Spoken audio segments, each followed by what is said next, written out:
above as well as under the water. Sperm whales, schools of mobular rays, blue sharks find rich feeding grounds in the channels between the islands.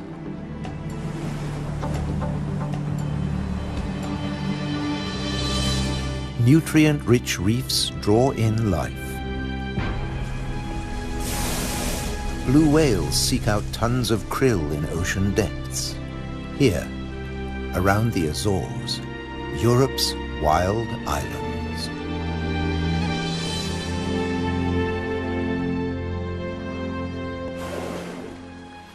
A family of false killer whales cruise the ocean on the lookout for prey. A blue shark patrols alone. Shoalfish confuse single predators. But when they meet false killer whales, the water boils. An individual false killer whale dives down with its prey.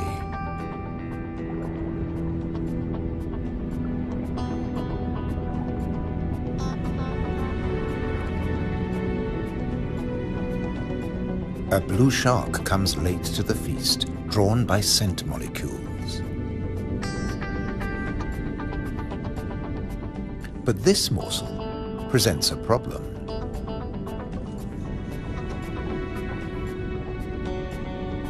With jaws not made for chewing, it'll never swallow this tail fin.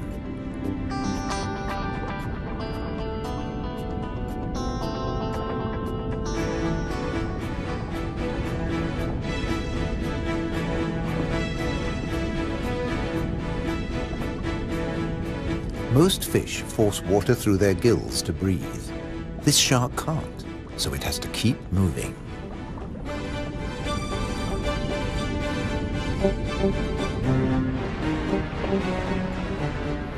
Near the surface, another blue shark is demolishing a tuna. This job its teeth can do: shake and take.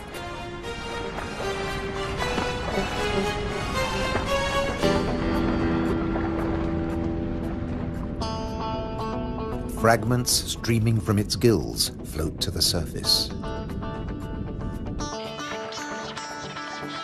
A little extra for the seabirds.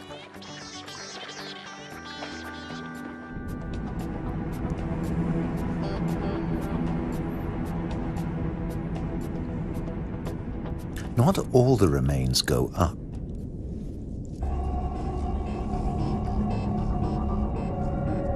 Spread by the current, the scent draws a moray eel from its cave.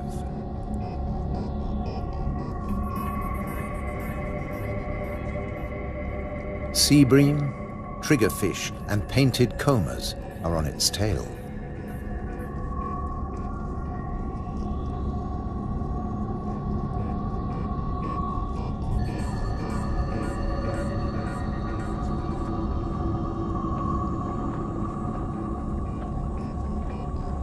The ocean around the Azores is not short of flesh.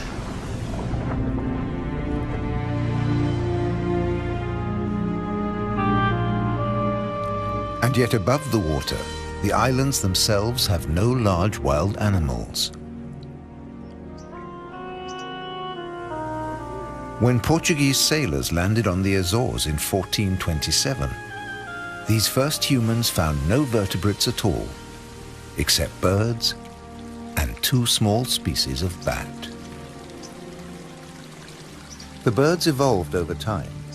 This variant of the grey wagtail lives only on the Azores.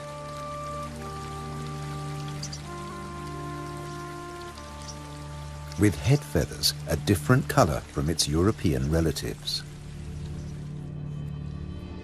Whole islands have changed too.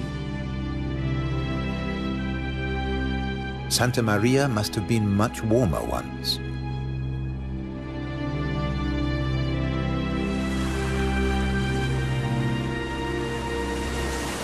Many of these ocean fossils belong to extinct species that once lived in warmer waters.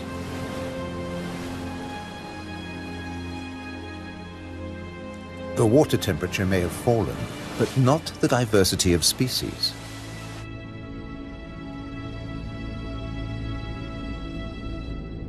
After nearly 6 centuries of human habitation, the seas around these volcanic islands are still largely unexplored.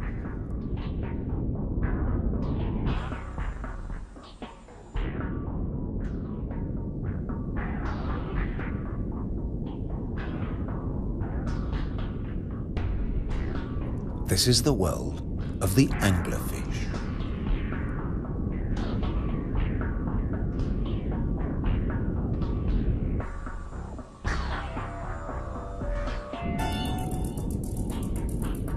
A 1,000 meters down, this pink frogmouth ignores the pressure of 100 kilos per square centimeter. Other deep dwellers are less easy to name.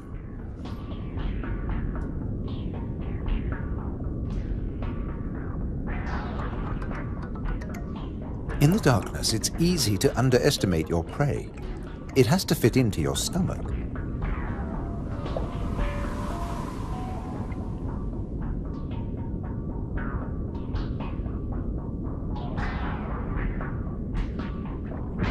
The six-gill is one of the largest deep-sea sharks, but at night it swims to the shallows to feed.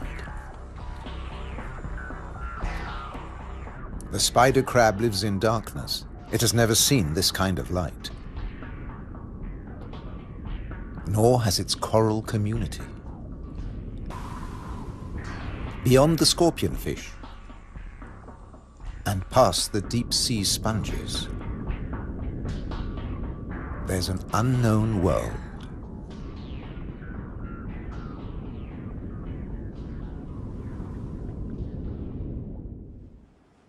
Imagine the Atlantic between Europe and America 8 million years ago.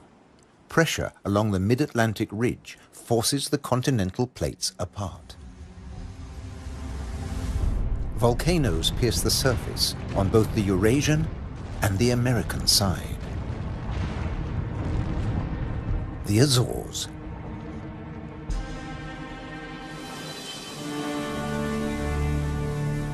Most of the volcanoes are dormant. Water, not lava, fills their craters.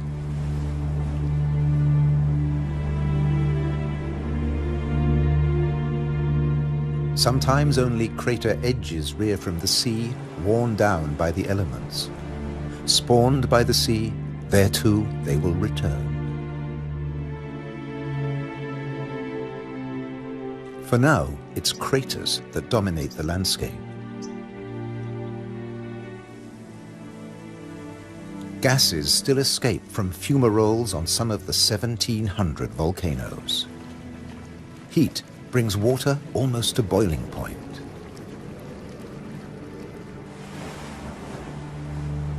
A massive eruption hit Fayal Island 60 years ago.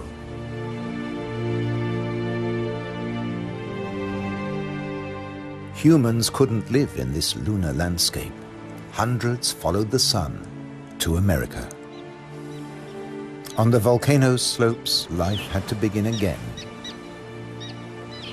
Birds were pioneers on naked rock. Wind and birds still bring seeds from over the sea.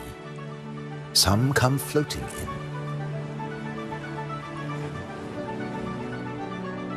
Humans brought the Hottentot fig, and plants create the first soil on bare rock.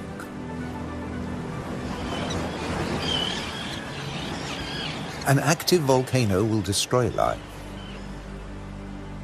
Dormant or extinct, it can create it, above and below the water. The underwater cliffs of Formigas are the summit of a volcano. Overall, the waters of Europe's wild islands are home to more than 1,500 species. This is the spiny starfish.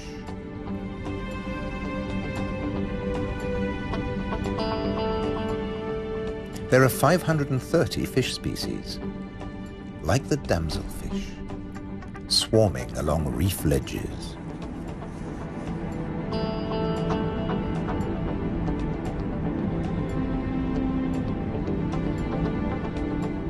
The grouper is a formidable loner.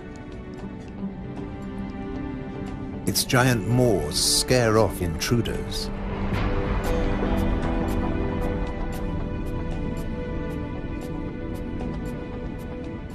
The barred hogfish is a lot prettier than its name.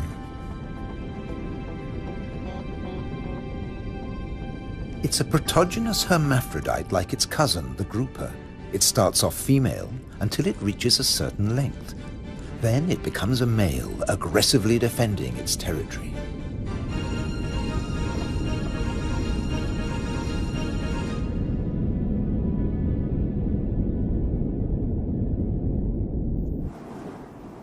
The archipelago's weather changes too, up to 4 seasons in a single day.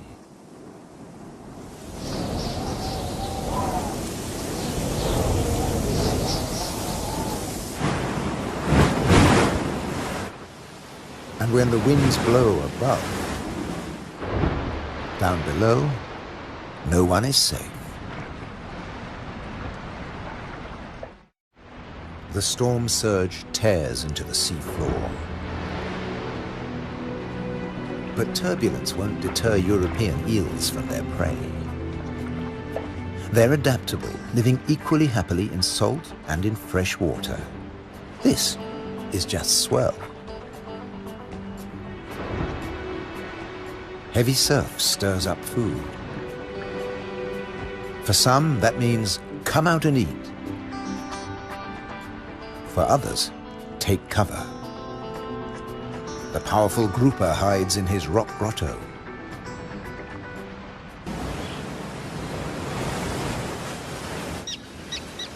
In churning waters, it's tough to spot your prey. But the common terns have no choice. The first chicks have hatched, and they're waiting to be fed.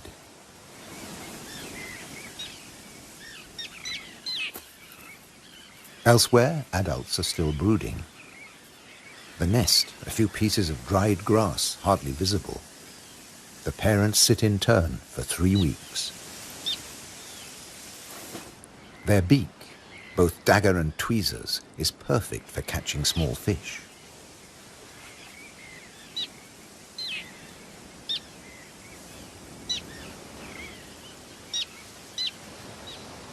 "3,000 pairs breed here.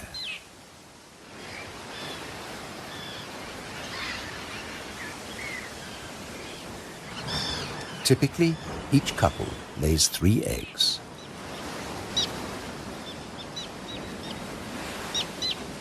The chicks are fed for 4 weeks, till they can fly as well as their parents.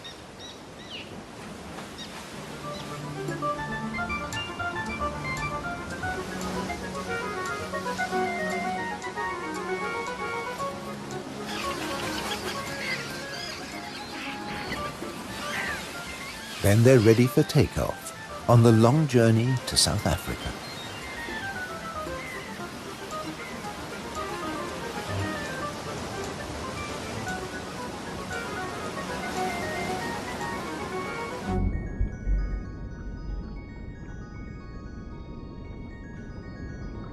Under the water, survival can depend on staying still, very still, like a wide-eyed flounder.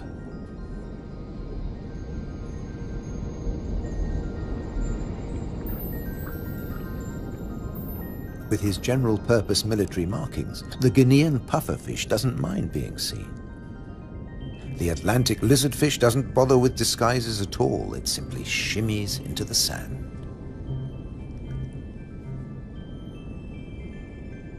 This may fool both its prey and its predators.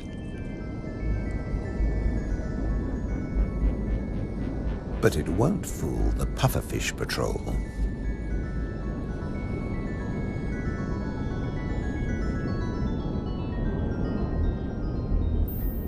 The shamefaced crab folds its pincers to protect its gills and digs itself in.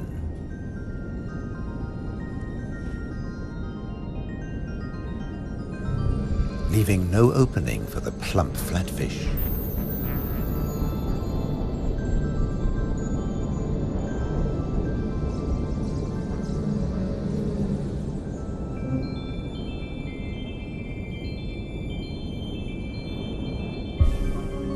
Bye.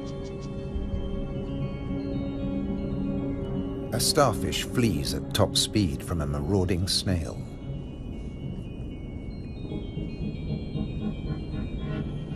The Triton snail feeds mainly on echinoderms like the purple sea star.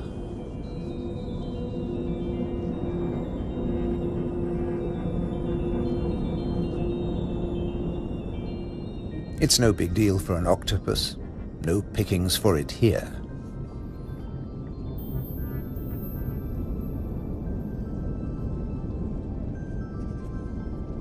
Sacrificing an arm, the starfish gets away.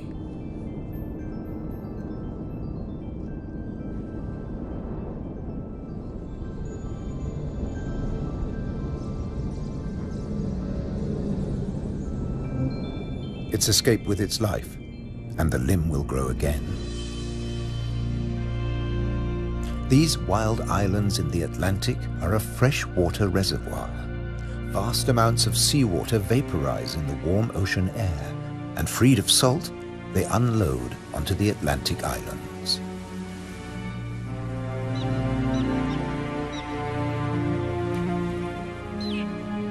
The common tern flies between two worlds, fishing in the sea and in the lakes.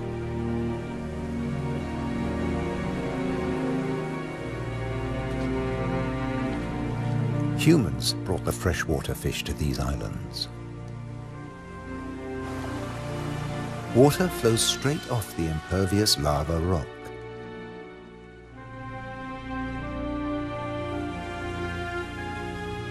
But peat moss sucks up huge quantities of water like a sponge, taking it in through every surface. Deprived of oxygen, the dead parts of the moss never rot. The extremities keep on growing, and the moss colonizes more and more of the bare rock.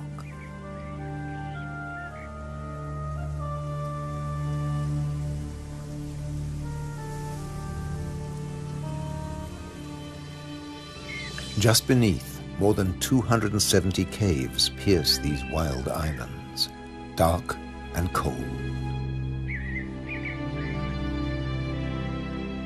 Perfect for isopods, crustaceans that have their breathing organs in their legs. Or for cyanobacteria, a life form that has existed for nearly 4 billion years. Cooling lava drops create amazing shapes. Shark's teeth. It's a hollow, secret world, just waiting to be filled. Past the undersea threshold of the Azores, it's permanent night. Perfect for a nocturnal common stingray.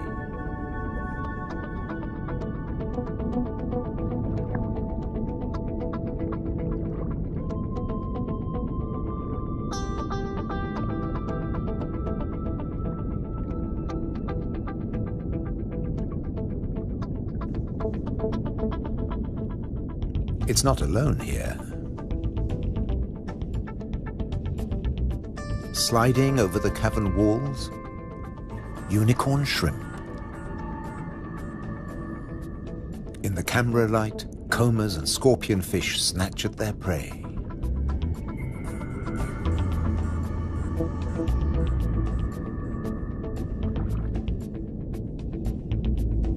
The brown moray eel is cleaning up on the cavern floor. The shrimps come up from deeper waters to spend the winter. For some, it's a short winter. The females packed with blue eggs are especially sought after.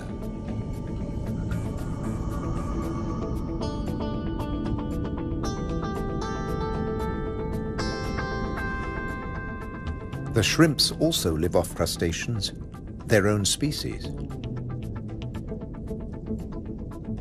What's left of the moray eel's dinner?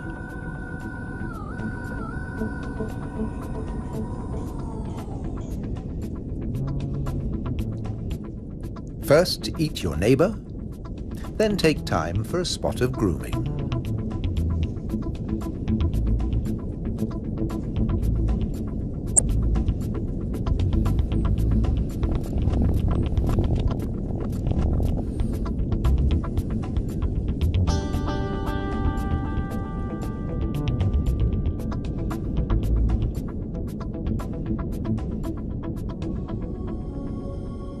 Nearby, on the rocks, an octopus with a human face reaches out.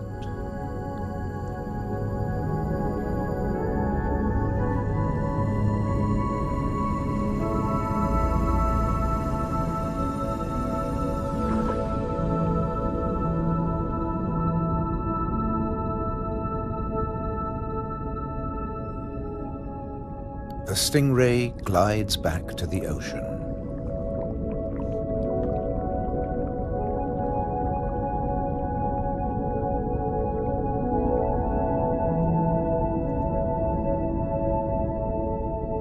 Passing the hundreds of bristleworms growing in front of the cavern.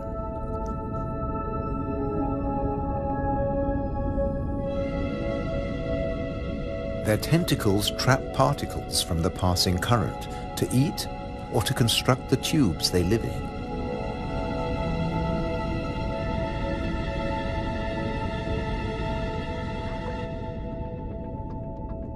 Deeper down is a mysterious place, a rare sight in the Azores, a garden of soft corals. They don't make chalk exoskeletons like their tropical cousins.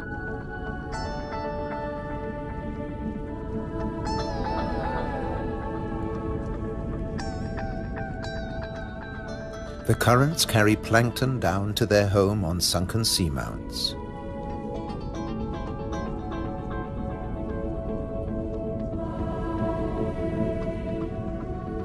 The venomous buried anemone is active only at night. During the day, it contracts. Once, scientists couldn't agree whether corals were plants or animals, so they called them anthozoa, flower animals.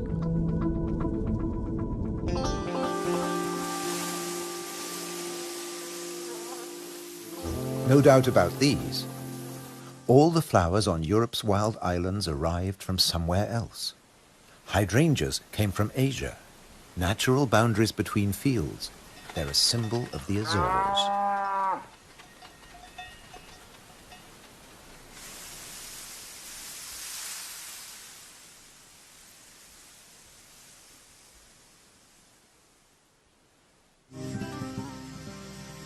Hundreds of stone walls create hundreds of microclimates for the vines the settlers brought in the 15th century.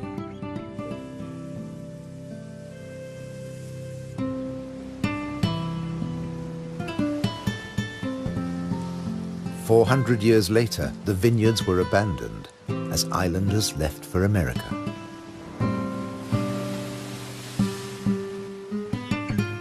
The stone walls became a playground for Madeira lizards. They were brought here by seafarers too.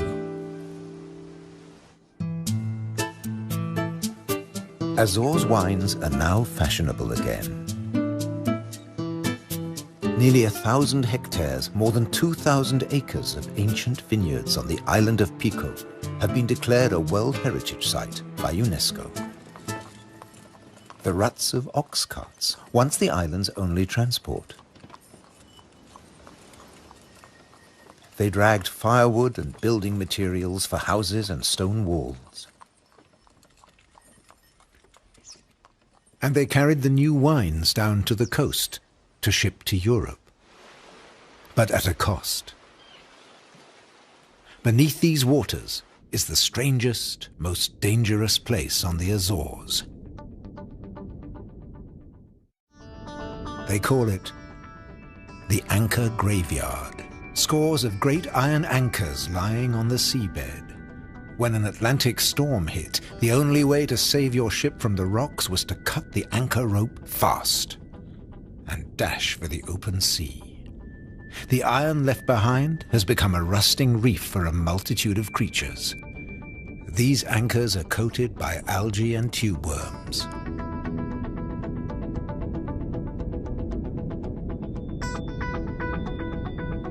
A shark's outline protects hiding fish. The grim-looking sea robin feels its way. The 3 front spines of its pectoral fins have their own receptor cells for finding food. The Mediterranean more's mouth is mournful, but it's miming the call of the sea robin's swim bladders. A common octopus discreetly searches for food. It will fit in anywhere.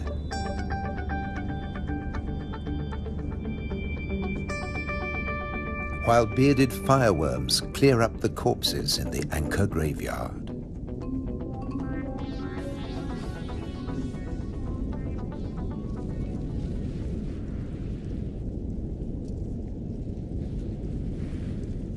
They are the mobile relatives of the immobile tube worms.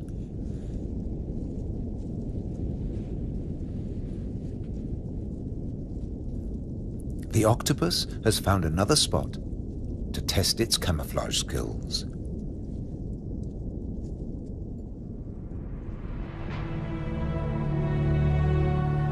Above water too, human presence is everywhere, even in the craters.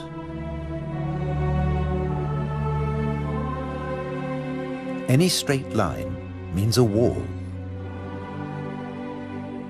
One that protects the grazing horses and cattle. By keeping the grass short, these domestic animals help the seasonal visitors that have been coming here for thousands of years. The ruddy turnstone digs to find fresh food. Black-bellied plover fly in from Russia on their way to their winter quarters in South America and South Africa.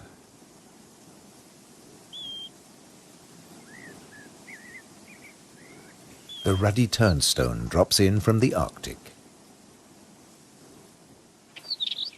The northern wheatear arrived from Canada via Greenland.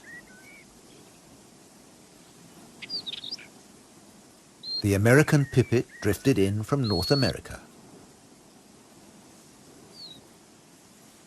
The blackbird? Well, it's here all year round. It's an endemic variety. The male is darker and glossier than its mainland cousin. Birds have to transport their own weight. A little body can be a big advantage on a long journey. But weight doesn't matter to other migrants. They're supported by water.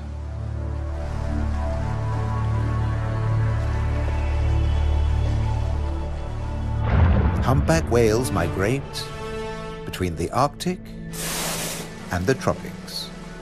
They make a hunchback when they dive, hence the name.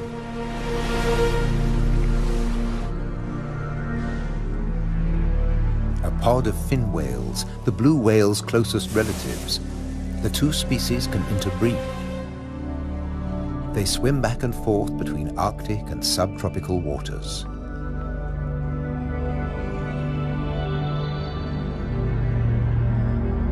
Fin whales and blue whales have their blowhole in the center of their skulls. Sperm whales have theirs on the left.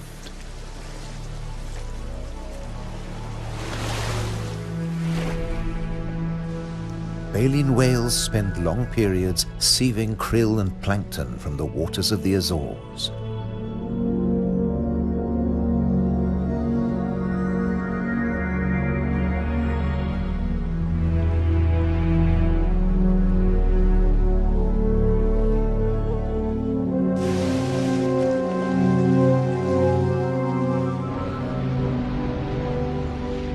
They leave their excreta behind them. It feeds vegetable phytoplankton. Animal plankton eat the phytoplankton, and at the other end of the food chain are fish and the whales themselves. But a great deal of whale food comes from deeper down.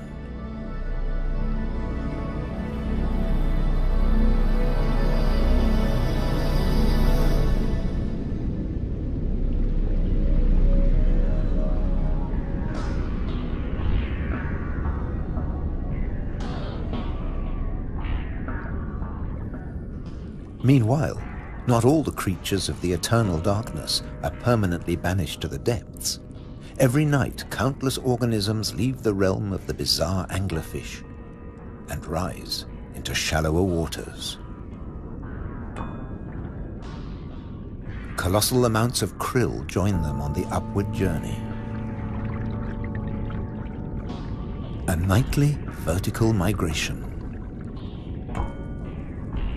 Salps and bioluminescent comb jellies illuminate the greatest movement of biomass on Earth. All here to harvest the vegetable plankton or get eaten themselves. This innocent-looking blob is anything but. A Portuguese man-o'-war is a colonial organism, a conglomeration of polyps serving different functions. One polyp is the sail. Innumerable other polyps repel invaders or catch booty with tentacles that stretch up to 30 meters. On the right, a salp has become ensnared. Venom from stinging cells kills the prey. The tentacles drag it to the mouth.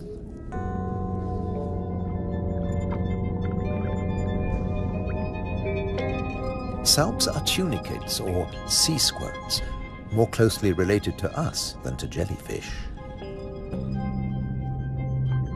Delicate bands of muscle rhythmically contract, pumping water through the salp's body, filtering its food.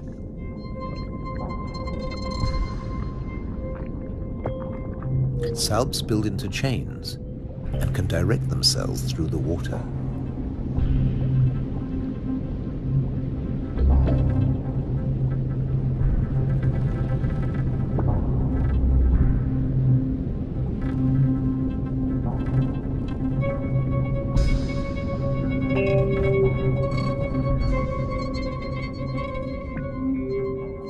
A chain can be up to a meter or longer.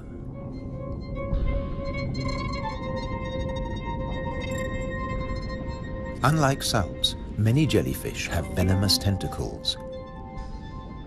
But they too have predators. They're one of the favorite foods of loggerhead sea turtles. On their 5-year journey from the Florida beach where they were born, they swallow innumerable jellyfish immune to the venom. But there's another hitch. Comb jellies have no sting cells, but in the water they look a lot like drifting plastic.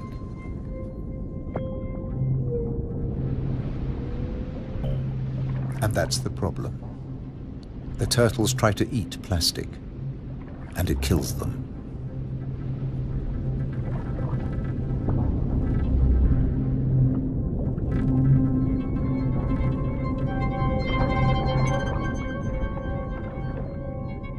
This is a great jellyfish hunter. At up to 3 meters in length, the ocean sunfish particularly relishes the Portuguese man-o'-war. But that too catches other jellyfish.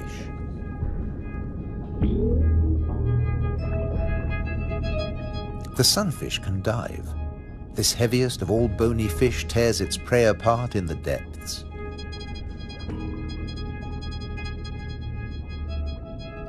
The man-o'-war must stay on the surface, but it's a most effective hunter.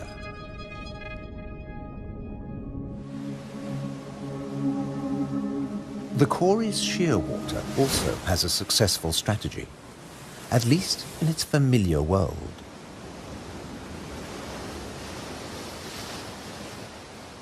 It deposits its eggs in niches high on the rocky cliffs. No surf, no high tide can reach its young. But now they face a new danger.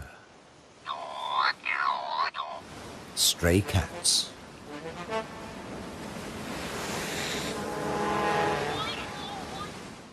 The female shearwater laid a single egg in May. Pity there's only one. Looks like a bad strategy now.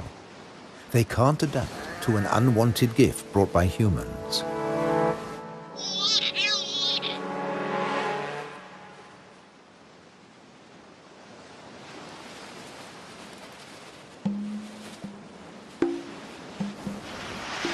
On the island of Corvo, more than 80% of predated chicks are the victims of cats.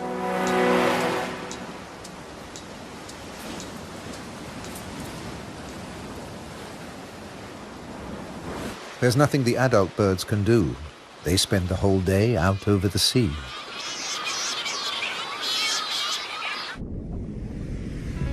By contrast, periphyton, a mix of algae, bacteria and microbes, stay where they grow,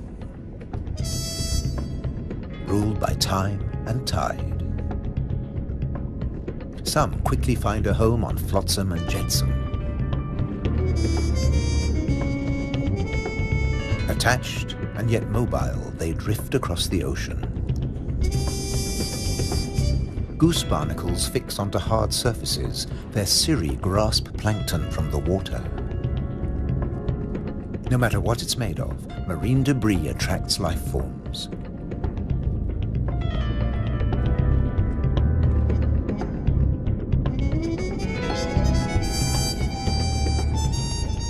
One of the ocean's fastest swimmers likes to stay close to flotsam, the mahi-mahi.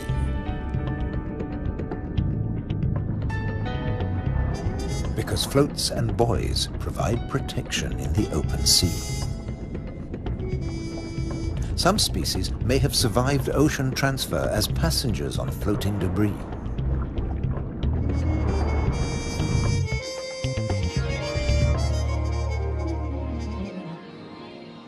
When shearwater breed, dusk brings a deafening chorus. Parent birds calling to their young as they return from the sea.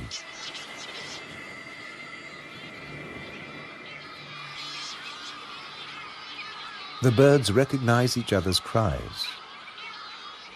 75% of all the world's shearwaters breed in gigantic colonies on the Azores.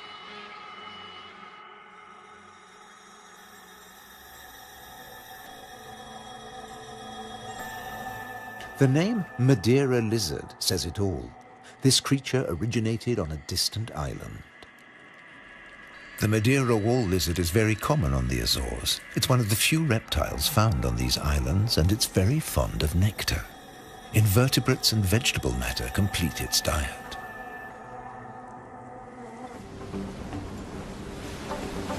Just across the bay is the domain of a giant. This is the whale shark. The world's biggest fish. That's what 12 meters of muscle and cartilage say about the whale shark. Like mobula rays, it's mainly a plankton eater, but also eats crustaceans and small fish.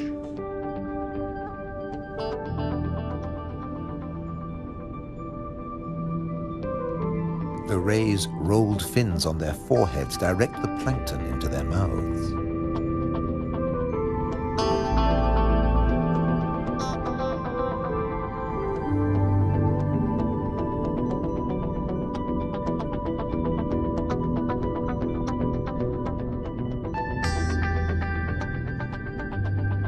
Mobula rays are part of the manta ray family. They cruise in small groups, shadowed by fish using them as cover and picking up their leftovers. Flying in slow motion, the rays dance through the ocean, round the volcanoes.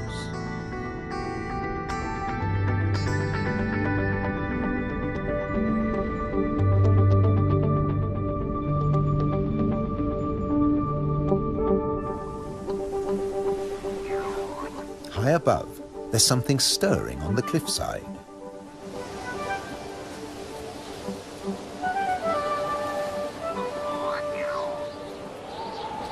A Corey's shearwater leaves the nest niche for the first time. He doesn't know a thing about flying, but his parents have stopped feeding him.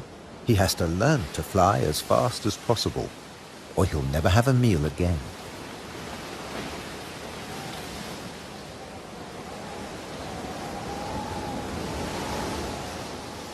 He needs a takeoff point with a fair wind.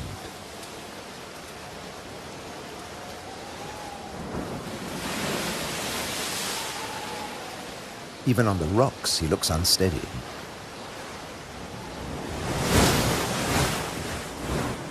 A fellow shearwater learns the difference between flying and falling.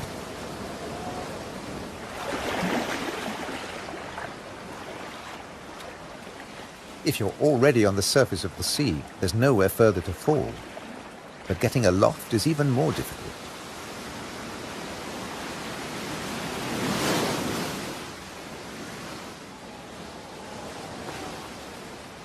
Wings over water. That's the right idea.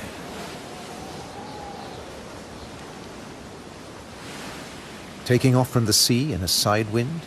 Tough even for the experienced.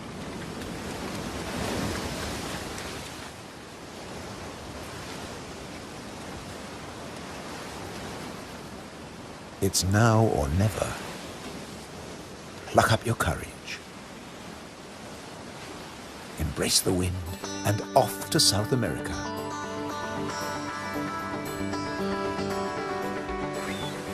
On the Azores, you're either coming or going.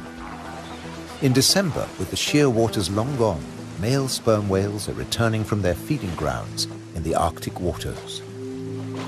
They meet males who were too young to make the journey and mothers with their young calves born while they were away.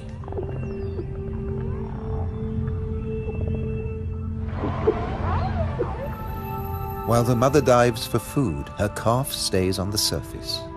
It'll be 2 years before he dives with the group.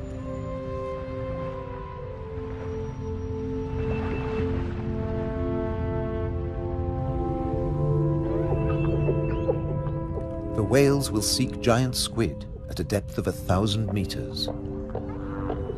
At 18 meters and weighing in at 50 tons, sperm whales are the world's biggest toothed whales.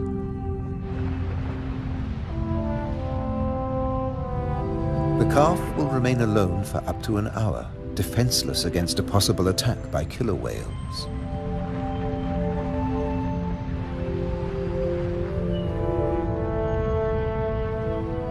Finally, the group return from the deep.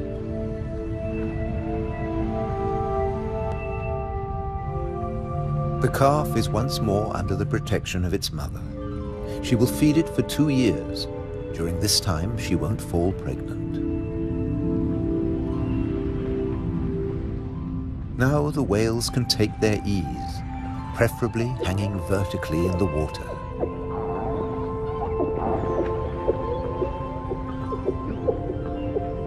Someday the calf will join the long migration to the Arctic, before returning to Europe's wild islands, the Azores.